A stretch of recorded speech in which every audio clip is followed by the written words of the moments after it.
Bien, estimados amigos, tengan ustedes muy buenas noches.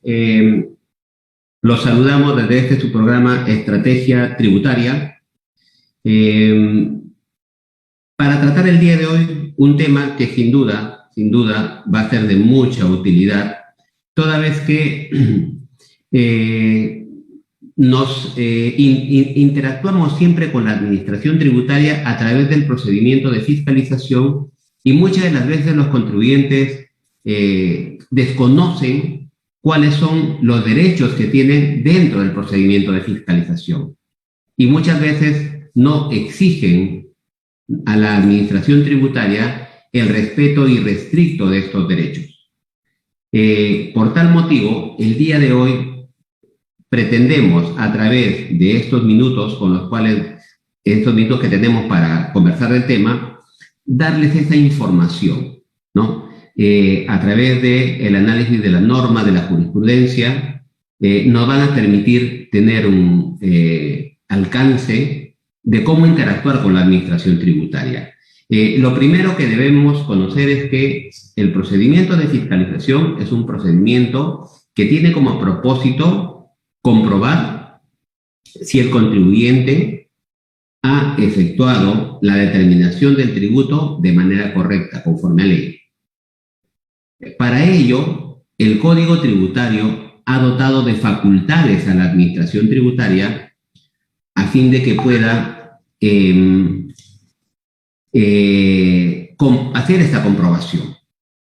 Entonces, debamos de tener en consideración que las entidades públicas se encuentran limitadas por un principio que se llama el principio de legalidad, o también conocido en el derecho administrativo como el principio de la competencia positiva.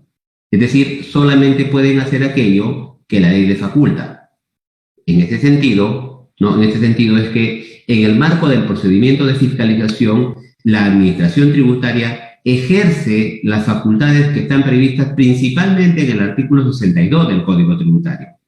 Pero no significa que estas facultades sean irrestrictas, o no significa que la administración tributaria pueda ejercer o desarrollar atribuciones que no están comprendidas en la ley, ¿no? Resultaría siendo errado que un funcionario de la administración tributaria, ¿no?, señale que puede realizar tal acción porque la ley no se lo prohíbe. Eso es errado completamente. ¿Por qué razón? Porque las entidades públicas, como bien había señalado, se rigen por este principio de competencia positiva. Solo pueden hacer aquello que la ley les faculta y en el modo previsto por la ley, ¿no? De tal suerte que si, por ejemplo, la administración tributaria tiene facultades para obtener información, ¿no?, bancaria, ¿no?, lo puede hacer, pero respecto de las operaciones pasivas del cliente con el banco se encuentra limitada. Esta está protegida por el secreto bancario, ¿no? ¿Puede ir al juez? Sí, puede ir al juez, claro, pero directamente no la puede obtener. Entonces, una vez más, la administración tributaria solamente puede hacer aquello que la ley le faculta.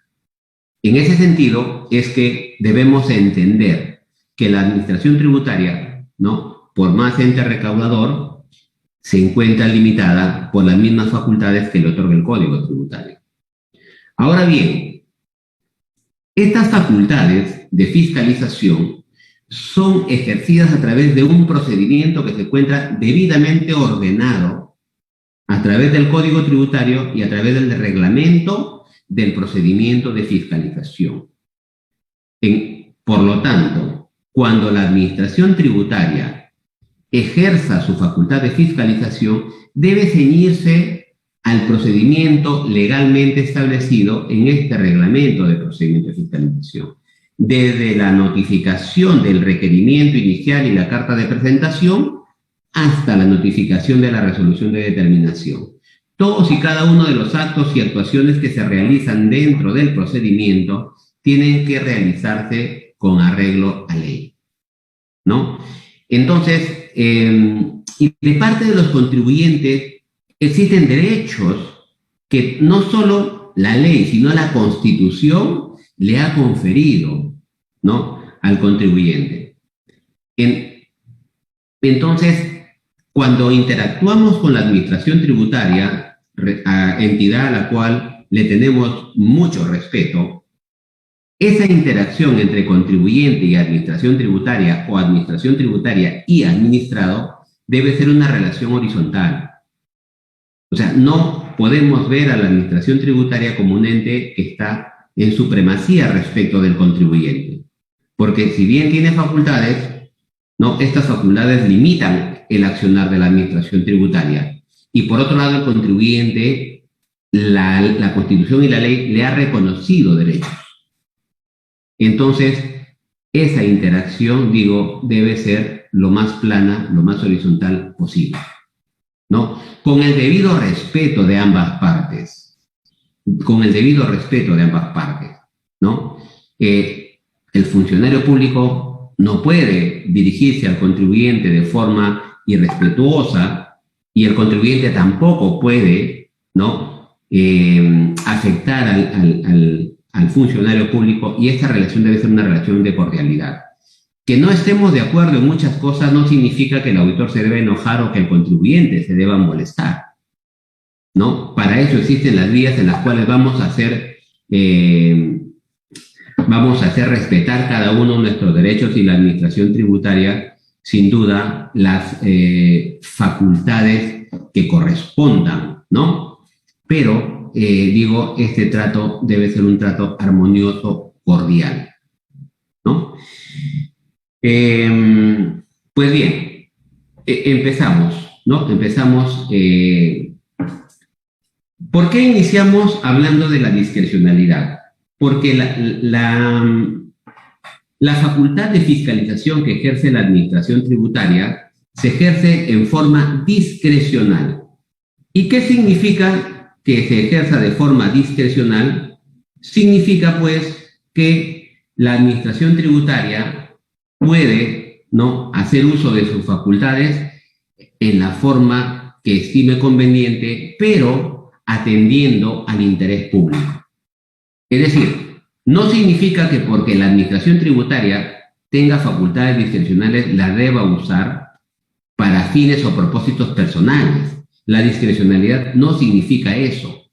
No, remitámonos a la norma 4ª del título preliminar del Código Tributario, ¿no? Las facultades que están otorgadas en las normas tributarias, ¿no?, se ejercen de manera discrecional, ¿no?, teniendo en consideración el propósito o finalidad pública, ¿no?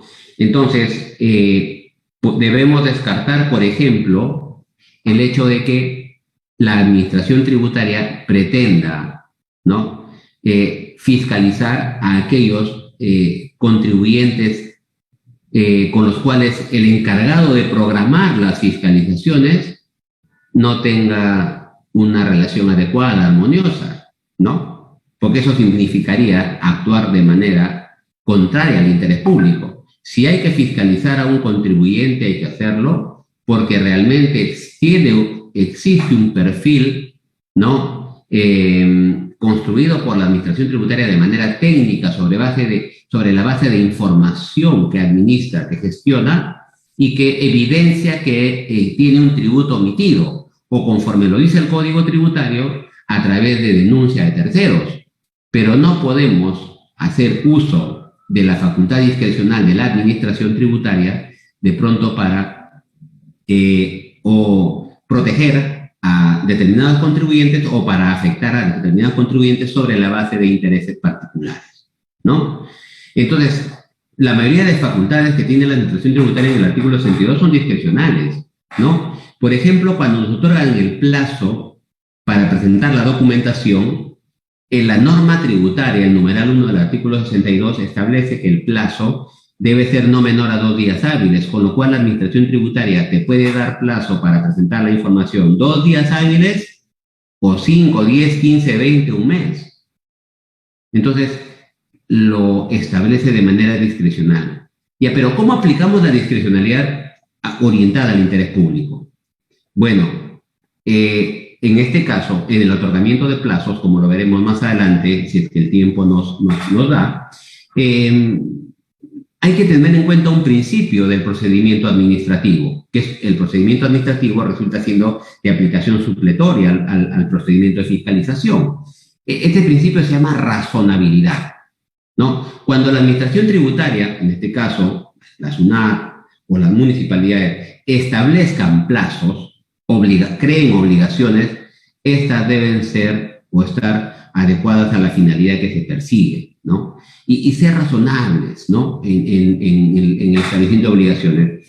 Entonces, por ejemplo, si vamos a fiscalizar a un contribuyente por el periodo 2016, fíjense, estamos en 2021, el contribuyente tiene 50 establecimientos anexos, ¿no? Es un contribuyente que factura millones de soles, no le vamos a otorgar 2 días hábiles, pues, ¿no? Habrá que establecer como administración tributaria en el ejercicio de su potestad discrecional un plazo razonable, ¿no?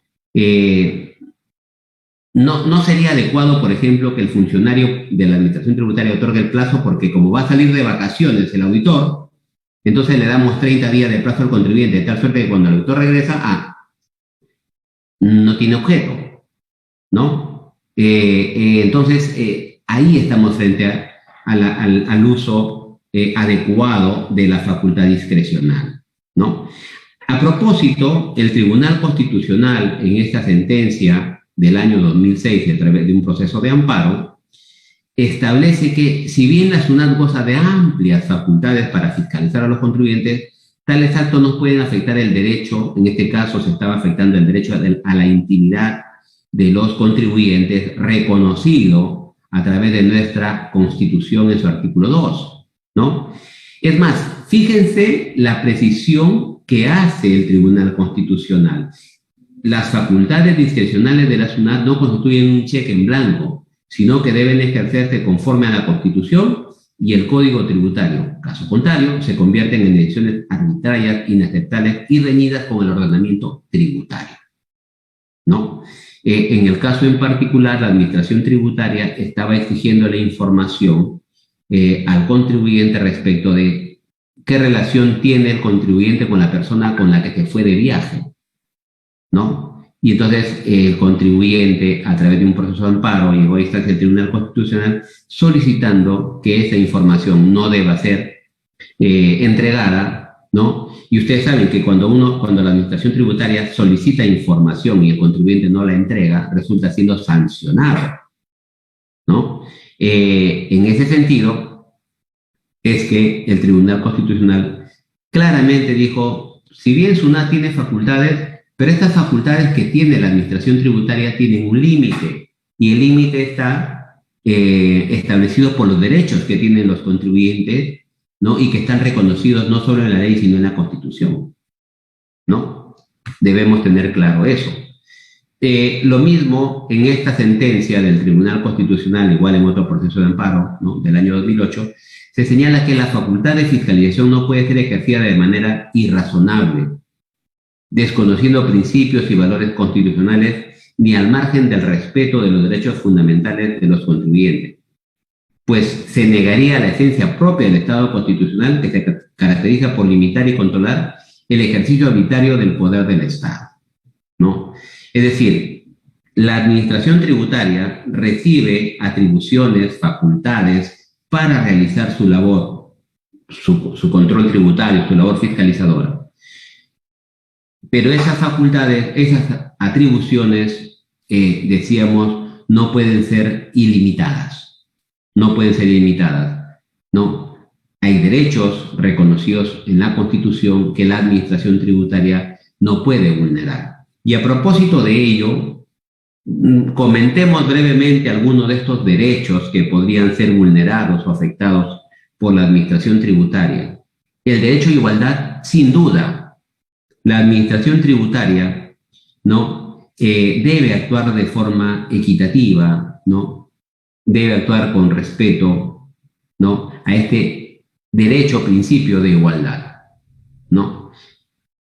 Tenemos contribuyentes en situaciones similares, ¿no? La Administración Tributaria debe otorgarle datos idénticos, similares, ¿no? Entonces, no resulta posible que el contribuyente que tenga igual situación, similar situación a otro, por ejemplo, se le otorguen plazos distintos para hacer descargos, ¿no? No se estaría actuando de forma equitativa, ¿no? Igualitaria. Y claro, sin duda la administración tributaria esto debería tenerlo más regulado, ¿no? Este tema del otorgamiento de los plazos, porque los auditores o en su caso los encargados de programar a las fiscalizaciones otorgan plazos, ¿no? Conforme a su criterio, pero estos plazos, ¿no? No existen parámetros de cómo fijar el plazo, ¿no? Entonces, creo que es labor de la administración tributaria que a través de instrucciones, circulares internas, se puedan establecer parámetros para no vulnerar o afectar este principio, este derecho reconocido a la igualdad. Inviolabilidad de domicilio, sin duda. Pregunta, ¿un funcionario de la administración tributaria, un auditor de la SUNAT, un ejecutor coactivo saliendo del marco del procedimiento de fiscalización, puede ingresar al domicilio del contribuyente, incluso a la fábrica, a los locales del contribuyente, si estos son cerrados, no hay atención al público, puede ingresar sin la autorización del contribuyente? No, definitivamente no. Es más, no tiene facultades. Si bien el numeral 8 del artículo 62 del Código Tributario faculta a que la administración tributaria pueda hacer inspecciones, claramente señala este numeral que cuando los locales estuviesen cerrados, la administración tributaria podrá solicitar al juez el decerraje y recién poder ingresar. Es decir, no es posible que un trabajador, servidor público de la administración tributaria pueda ingresar sin la autorización del contribuyente. Es el contribuyente quien le debe otorgar la autorización del ingreso al domicilio, ¿no? Claro está que a veces, si el contribuyente no otorga la posibilidad del ingreso al funcionario de la administración tributaria, podría ser sancionado, ¿no? Porque el artículo 177 del Código Tributario establece que existe un deber de colaborar o dar las facilidades, ¿no? Y como que ahí habría esto, aun cuando podríamos cuestionar, ¿no? Porque está en juego un derecho versus, ¿no?, una facultad.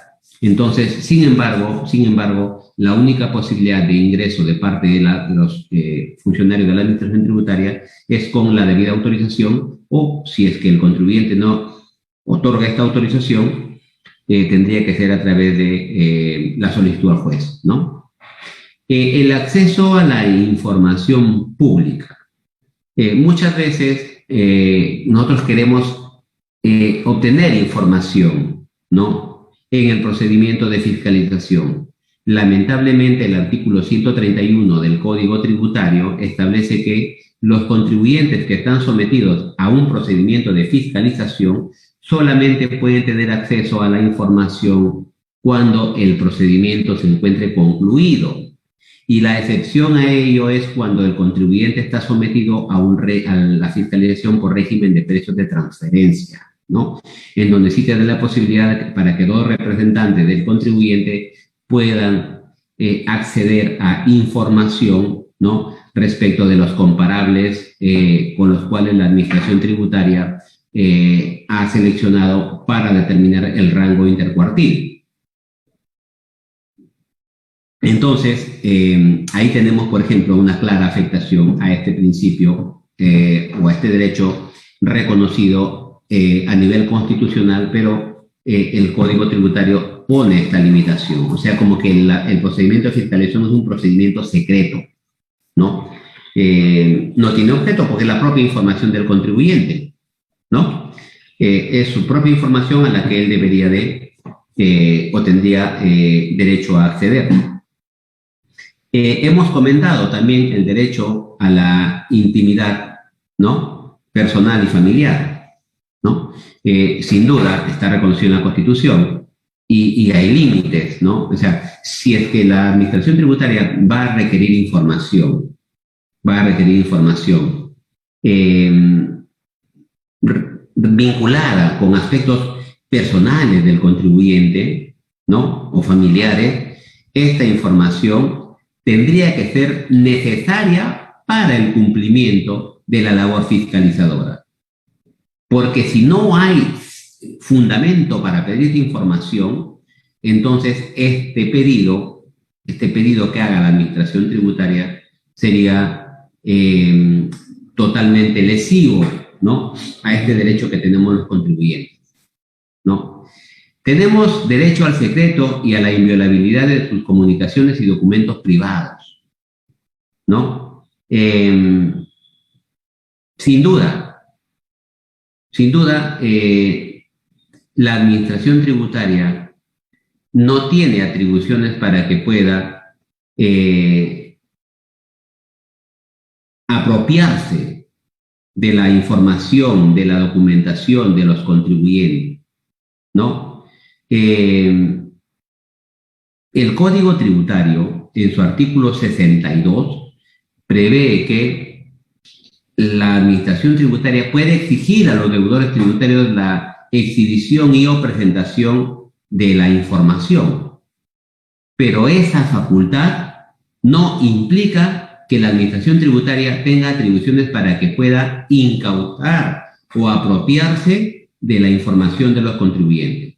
Es más, fíjense, la propia Constitución señala que los libros, comprobantes, documentos contables y administrativos están sujetos a inspección o fiscalización de la autoridad competente, en este caso la SUNAT, de conformidad con la ley.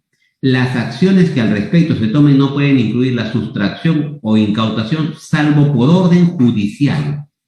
Y una vez más, un funcionario de la administración tributaria puede apersonarse al local del contribuyente y sin la debida autorización, ¿no?, o consentimiento del contribuyente, retirar, incautar, apropiarse de los documentos del contribuyente, aun cuando sean documentos que sustentan la omisión al pago del tributo. Definitivamente no, ¿no? Y esta facultad, este derecho está regulado en el Código Tributario a través de una facultad que está prevista en el artículo 62, la incautación. La administración tributaria solamente puede apropiarse, puede incautar la información del contribuyente en tanto que exista orden o mandato judicial, ¿no?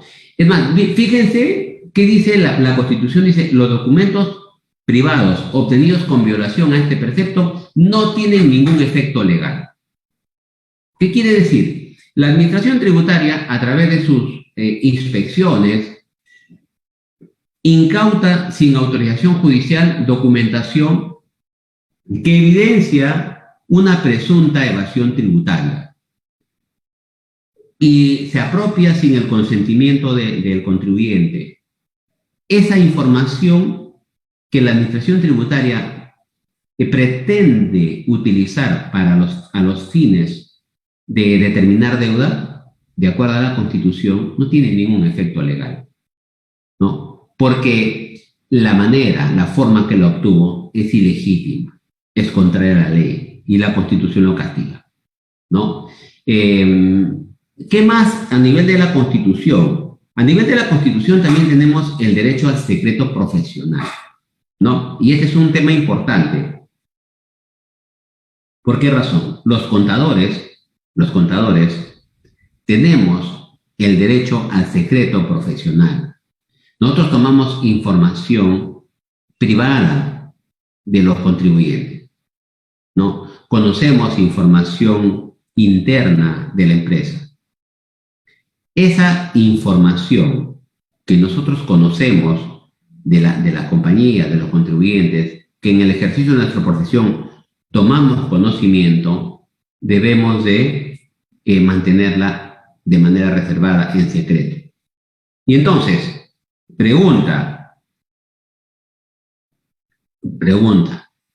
¿es posible que la administración tributaria cite al contador público, ¿no?, y le diga: contador público, quiero que declares la manera como el contribuyente deja de pagar tributos, cómo hace para comprar sus facturas, ¿no? Entonces, el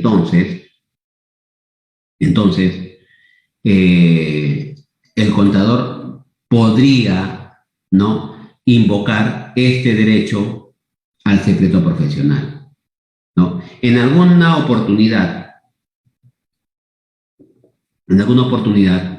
la administración tributaria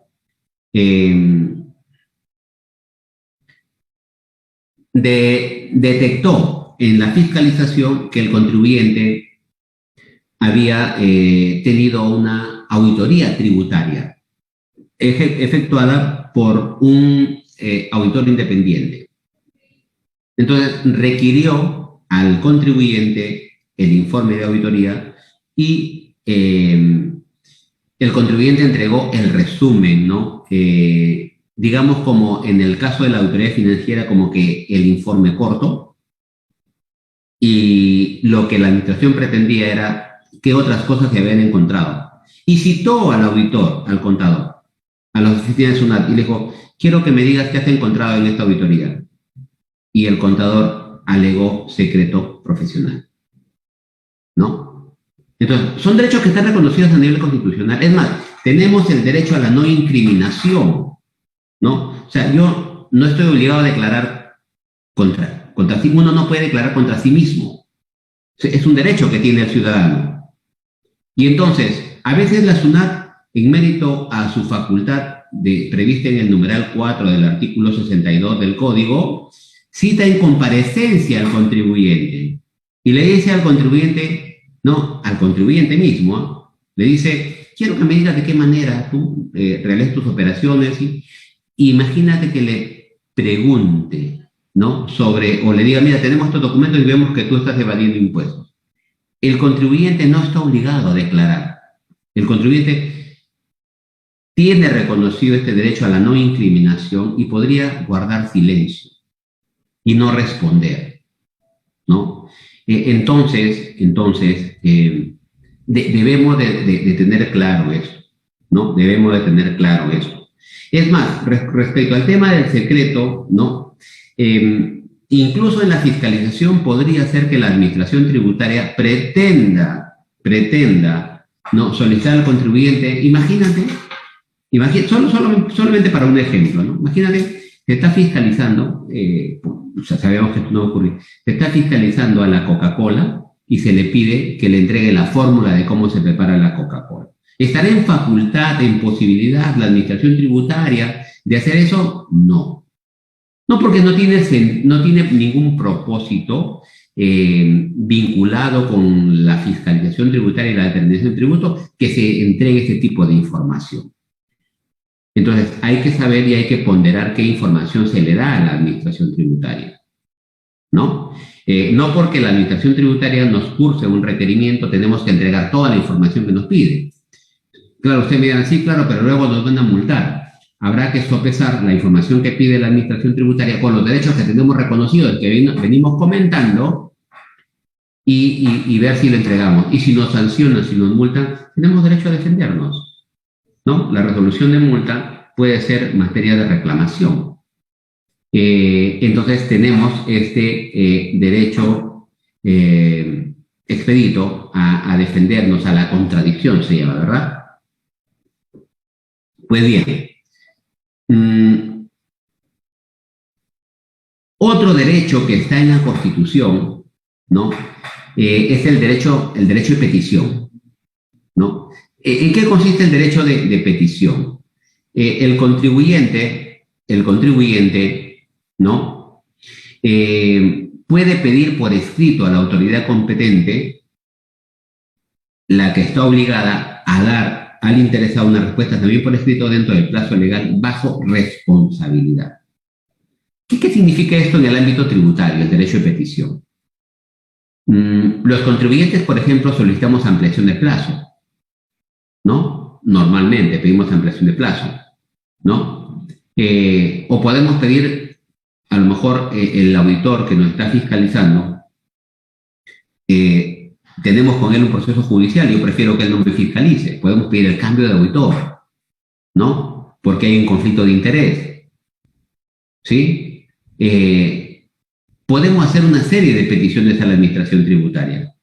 Claro, si eso que nosotros estamos peticionando o solicitando a la administración tributaria está respaldada en una norma legal, entonces altamente probable que esto sea positivo.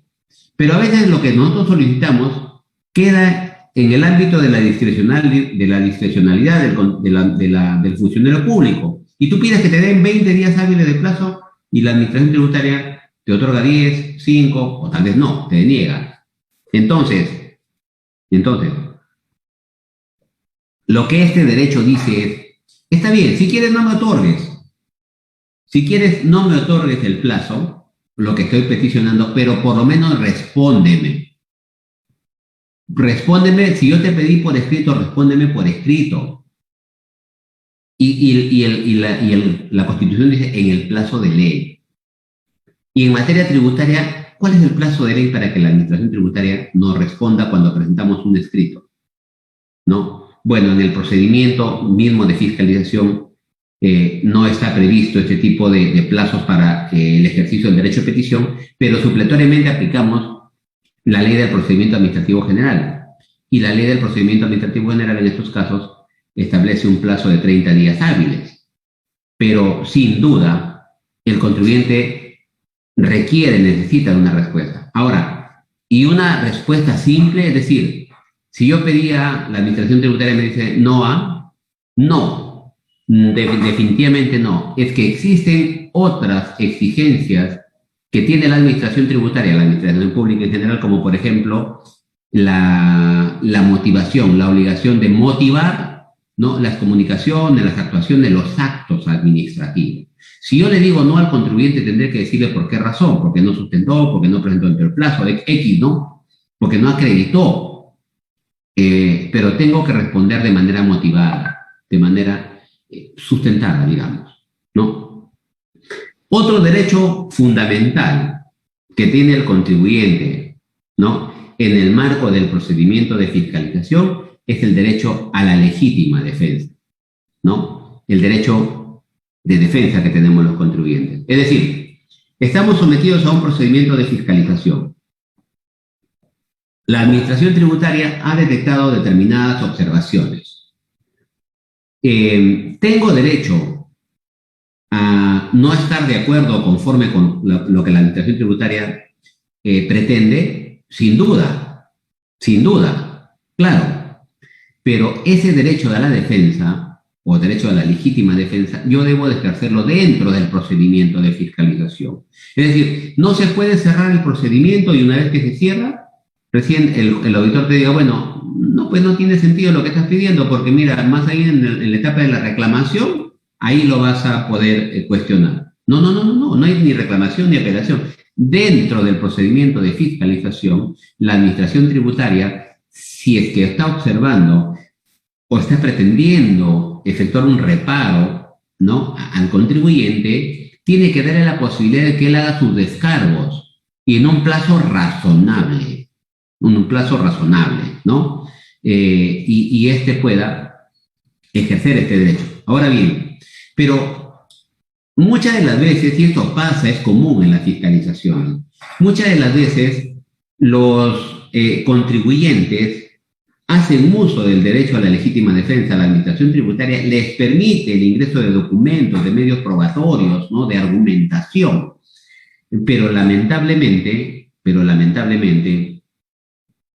la administración tributaria lo recibe, lo recepciona, y tú miras en el resultado del requerimiento, después de que has hecho una gran fundamentación, el auditor dice, el contribuyente con fecha tal, por mesa de partes, ingresó un documento con tantos folios, lo cual no acredita las imputaciones efectuadas.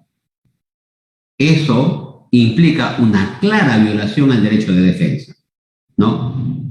La administración tributaria se encuentra obligada a, si a mí me observaron, no sé, por operaciones no reales, por ingresos no declarados, y yo en mi defensa presenté un escrito, argumentando A, B, C, D y E, la administración tributaria tiene la obligación de evaluar mis argumentos, mis medios de prueba, y en ese mismo orden de ideas, desvirtuar las afirmaciones del contribuyente igual A, B, C y D y E, de ser el caso. ¿Qué otro derecho tenemos? La reserva tributaria, ¿no? La administración tributaria no puede hacer mal uso de esta información que obtiene como consecuencia, ¿no?, del ejercicio de las facultades que el Código Tributario le ha conferido. Y eso está claro, ¿no? La administración tributaria sí trata de proteger esta información, pero en el marco de una fiscalización, a veces esto resulta siendo afectado. Cuando, por ejemplo, ¿no? Cuando, por ejemplo, he tenido casos en los que en una fiscalización al contribuyente le han aplicado una presunción, esta presunción del negocio similar, ¿no? Es decir, bueno, tu utilidad declarada es el 20% de tu total de ingresos, pero en tu sector los demás contribuyentes tienen un promedio de utilidad que bordea del 30 al 40%. Entonces yo voy a determinar tu deuda sobre la base de cuánto de los contribuyentes que son similares, cuánto de utilidad tienen ellos. Y me llevan la utilidad de 20 a 35% por decir. Entonces, tú como contribuyente en el procedimiento de fiscalización quieres saber con quién te están comparando. Porque imagínate, tú eres una farmacia, ¿no? Y la administración tributaria te pretende comparar con una cadena de farmacias, ¿no? Definitivamente los márgenes de rentabilidad no son los mismos. Y si tú en el procedimiento de fiscalización quieres saber con quién te están comparando para que te puedas defender y decir, oye, este no es similar a mí. Entonces, claro, ahí la administración tributaria, por aplicación del artículo 85 del Código Tributario, reserva la identidad del contribuyente, ¿no? O entrégala, dice, bueno, este es su estado financiero, ingresos, costos, gastos, pero nunca te dice quién es. Claro, en aplicación del artículo 85, sí, pero ¿y mi derecho a poder defenderme? ¿Cómo me defiendo si no sé con quién me compara? ¿No? Es más, ¿qué tal si el contribuyente dice que está en el rubro farmacéutico, pero en la práctica realiza otra actividad? Y entonces me están comparando con uno que no es mi similar. ¿Se dan cuenta? Entonces, existe lamentablemente esta situación porque la administración tributaria, pero esto colisiona con derechos que tenemos los contribuyentes, como el que acabamos de mencionar, que es el derecho a la defensa, ¿no? Luego el derecho a la libertad. Y eso es importante, ¿no? Que está en la Constitución, está recogido en nuestra norma fundamental, ¿no? Y que implica, ¿no?, que no hay prisión por deudas, ¿no? En nuestro país existe la presunción de inocencia, ¿no? A través de las cuales, ¿no?, nadie está obligado a hacer lo que la ley no manda, ¿no? Ni impedido aquello que la ley le prohíbe. Entonces, por lo tanto, estas máximas que están recogidas, ¿no?, en nuestro ordenamiento jurídico, en principio no hay prisión por deuda. ¿Qué significa eso? ¿Qué significa esto? Si es que yo le dejo de pagar a la administración tributaria el tributo que he declarado, ¿puedo ir a la cárcel? No. No, rotundo, no. Si el contribuyente declaró el ingreso, el contribuyente declaró el crédito fiscal que le corresponde, pero por cuestiones económicas, ¿no?, financieras, no puede pagar, entonces, definitivamente no hay consecuencia penal que implique privación de la libertad. No hay, ¿no? Ahora, incluso yendo un poco más allá, el contribuyente, por error, omitió declarar determinados ingresos o declarar créditos o saldos que no les corresponden, ¿no? La pregunta es, ¿en automático ya el contribuyente está expuesto a la privación de su libertad? No.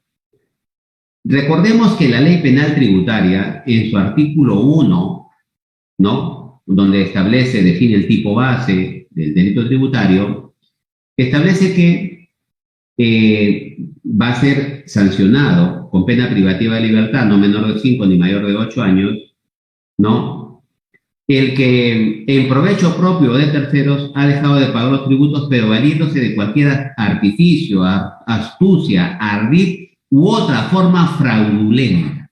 Es decir, para que exista afectación a la privación de la libertad como consecuencia de una deuda determinada en fiscalización, esto únicamente ocurre cuando el contribuyente, actuando de manera premeditada, de manera organizada, ¿no?, ha usado medios fraudulentos para engañar de pronto al fisco, ¿no?, y deje de pagar el tributo, en su provecho o en provecho de terceros. Entonces, no nos asustemos, ¿no? No nos asustemos. Si nosotros estamos declarando los tributos, si es que por error no hemos declarado correctamente, no tenemos por qué ser procesados, ni condenados, ni o sentenciados, ¿no? Es más, en materia penal, ¿no?, por aplicación del principio de presunción de inocencia, es el Ministerio Público, la Fiscalía, quien debe acreditar la comisión del delito. Y ojo, ahí hay un problema en las fiscalizaciones. ¿Por qué? Porque sí, claro, existen casos en los cuales la administración tributaria, ¿no?, en el marco de un procedimiento de fiscalización, determina deuda y a la vez elabora un informe de presunción de delito tributario, el cual es elevado al Ministerio Público. El Ministerio Público hace suyo el informe técnico, pericia oficial, le llama el Código Tributario, sirve de base, es más, es un requisito de procedibilidad para la acusación fiscal, sirve de base para que el fiscal elabore la acusación respectiva en el ámbito penal. Entonces, el tema es el siguiente. El procedimiento de fiscalización realizado por un funcionario público que en su mayoría, o en la mayor de las veces, no es abogado y a veces no tiene claro el tema de cómo acreditar la comisión del delito, prepara un informe que tiene una visión netamente administrativa, ¿no? Incluso a veces determina deuda en base a presunciones y pretende que sobre esa base el fiscal acuse la comisión de un delito.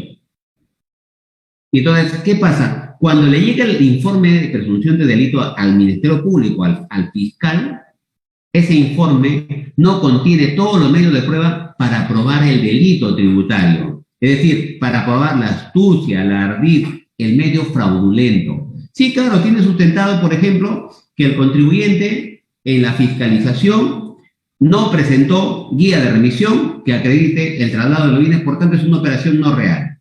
Claro, en el mundo del procedimiento administrativo tributario, eso es válido y va a generar una deuda tributaria.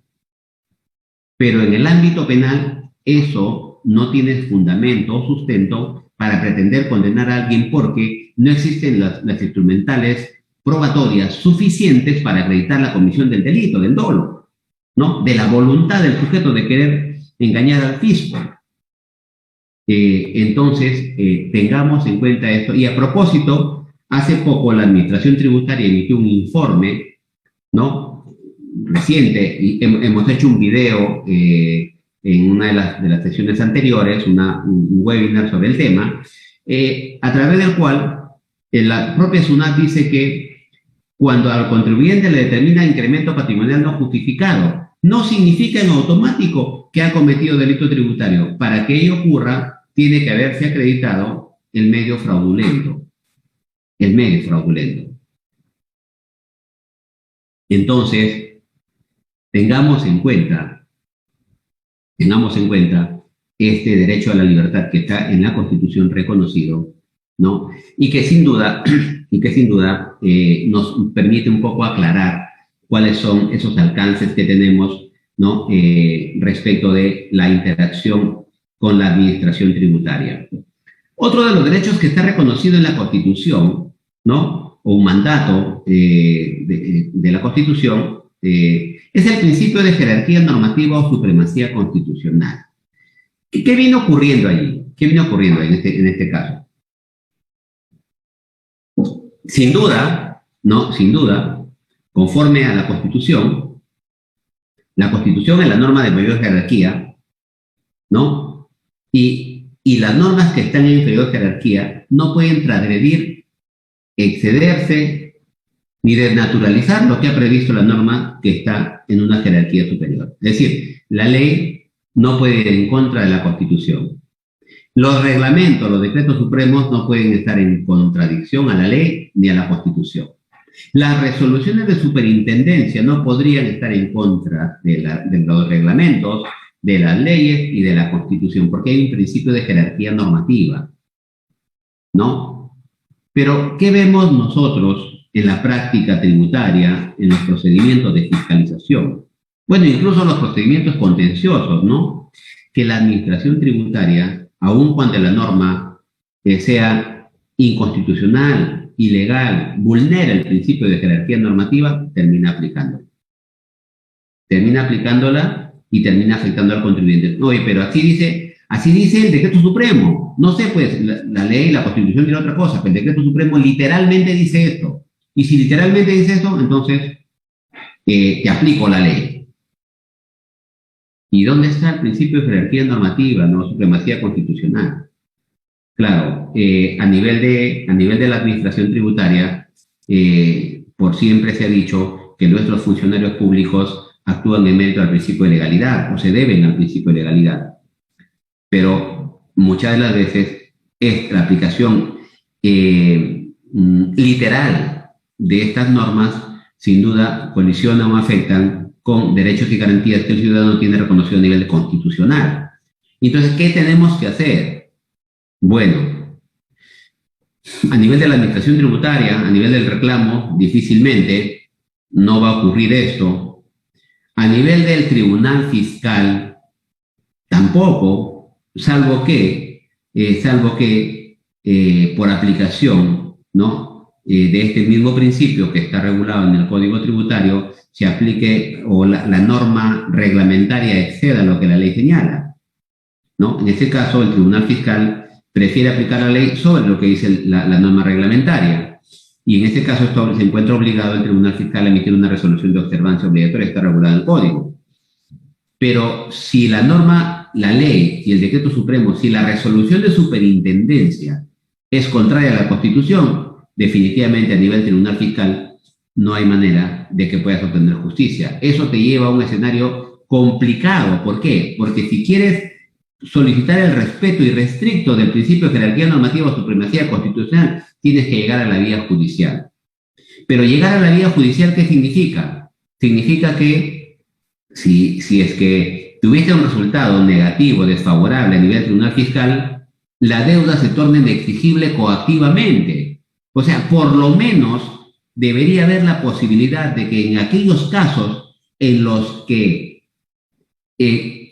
flagrantemente la ley o el reglamento o la resolución de SUNAT sea contraria a la Constitución, siquiera se puede entrar a la vía judicial sin tener que pagar la deuda, para que el juez, haciendo uso del control difuso, pueda evaluar si es que en efecto hay una lesión, ¿no? O una afectación a la Constitución. Pero esto no ocurre, ¿no?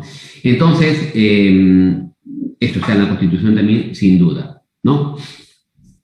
Entonces, estimados amigos, vean, hasta este momento hemos hecho un análisis, ¿no? Un análisis de las normas o preceptos constitucionales que tienen relación, ¿no? O los derechos reconocidos a nivel constitucional tienen relación con el procedimiento de fiscalización, ¿no?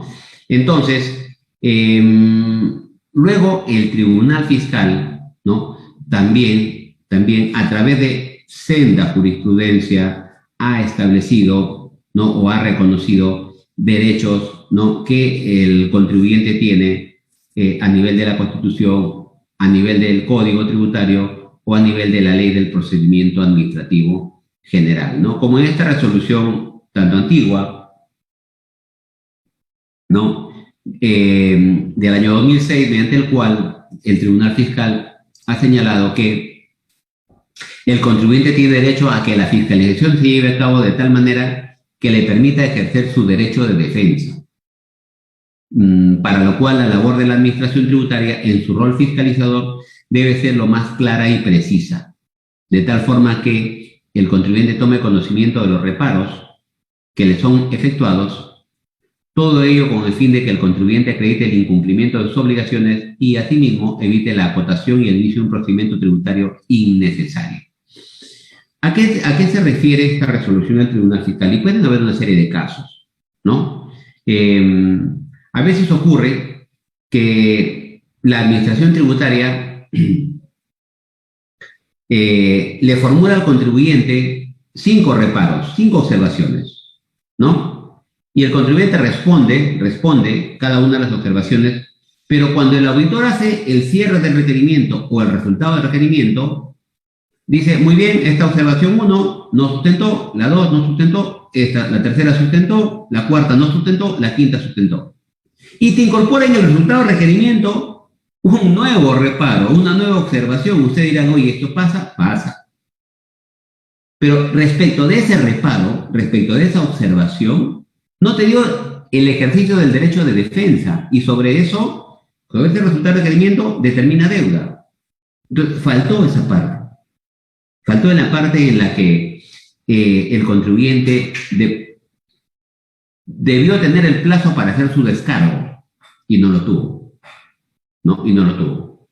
Entonces, claramente lo que va a ocurrir en este caso es que cuando vayamos al procedimiento contencioso, ¿no? Tributario, se declare la nulidad de esta determinación, ¿no? Por lo menos en el extremo referido a este reparo que no fue comunicado en el requerimiento, sino que fue evidenciado en el cierre del resultado del requerimiento, ¿no? O a veces la Administración Tributaria te dice, señor contribuyente, alcánzame el detalle de tus préstamos recibidos y de tus gastos financieros. Y tú le alcanzas el detalle. Y en el resultado del requerimiento te dice, mira, estos gastos, ¿no? No son deducibles por tal razón. Y te pone recién ahí la base legal y recién ahí te dice que se exceden el límite, pero te lo dice en el cierre del requerimiento y luego de ello ya no hay otro requerimiento más y luego de ello recién te emite de una vez la resolución de determinación. En ese caso en particular hay una clara afectación al derecho de defensa, ¿no? Porque no se le ha permitido al contribuyente hacer el descargo respecto de la observación. Claro, te pidieron datos de los gastos financieros, sí, te pidieron que le des el sustento, pero la observación te la hicieron recién en el resultado del requerimiento y ahí no te dieron plazo para que hagas el descargo. Entonces, no cabe duda que ante esta situación se ha afectado flagrantemente este derecho de defensa. Amigos, el tiempo se ha pasado rápido, el día de hoy es feriado, aún así muchos de ustedes están escuchando estos comentarios que yo puedo hacer. Me comprometo a hacer la segunda parte de esto, porque créanme, no habré avanzado más de 5 diapositivas, ni son como cerca de 20, y esto que recorté algunas. Me comprometo a hacer una segunda edición para completar el resto de comentarios que tengo, ¿no? El programa va 1 hora, vamos a cumplir estrictamente con el tiempo que está establecido. Sin duda, tenemos mucho por qué cuestionar a la Administración Tributaria, que digo yo, cumple un trabajo ejemplar. La Administración Tributaria es un ente que permite que exista el Estado. Se merece todo el respeto de parte nuestra, El asunto está en que muchas de las veces la administración tributaria actúa de forma contraria a la ley, pero para eso nosotros tenemos expeditos el procedimiento contencioso o las vías habilitadas para poder cuestionar, ¿no? Porque, por ejemplo, también a través del Código Tributario, en el artículo 155, tenemos el derecho a interponer queja, ¿no? El Código Tributario ha previsto esta posibilidad y cuando la administración tributaria dentro del procedimiento de fiscalización no respete la regulación del código, del reglamento de fiscalización, de la ley de procedimiento administrativo general, y el procedimiento todavía no concluye, tenemos la posibilidad de interponer una queja ante el tribunal fiscal, ¿no? Y el tribunal fiscal, de encontrar razones fundadas para nuestra queja, pues le ordenará a la administración tributaria que cumpla con aquello que está violando, vulnerando respecto de las normas tributarias, ¿no? ¿Existe algún otro mecanismo de defensa que tenga el contribuyente para cuestionar actos violatorios o lesivos a los derechos del contribuyente? Bueno, no es vinculante, pero tenemos la Defensoría del Contribuyente y Usuario Aduanero del Ministerio de Economía y Finanzas, que es una entidad también que en muchas ocasiones resulta siendo de utilidad y de apoyo, ¿no?, para el respeto de nuestros derechos en el procedimiento de fiscalización. Bueno, la Administración Tributaria también tiene habilitado un espacio para quejas, para reclamos, ¿no?, para sugerencias, que también podría hacerse uso. Es más, la Ley del Procedimiento Administrativo General establece, ¿no?, la queja por defecto de tramitación, cuando la Administración Tributaria no respeta plazos, por ejemplo. Entonces, así es que el día de hoy yo les he comentado sobre los derechos del contribuyente, ¿no? También debo decirles que la forma en que los contribuyentes puedan hacer respetar esos derechos son, primero, a través del procedimiento contencioso, tributario, reclamación, apelación y luego la vía judicial. Segundo, queja ante el Tribunal Fiscal. Tercero, podría ser también una queja ante Defensoría del Contribuyente y Usuario Aduanero. Y de ser el caso, el proceso de amparo, la acción de amparo, cuando se ha vulnerado un derecho fundamental y no exista una vía claramente establecida mediante la cual el contribuyente pueda satisfacer su pretensión respecto del derecho vulnerado o afectado. Con esto, estimados amigos, quiero agradecerles su atención, ¿no? Y me comprometo, como digo, a la segunda parte de esta conferencia virtual, de este webinar. Por lo demás, muy buenas noches. Nos vemos en una siguiente oportunidad. Hasta luego.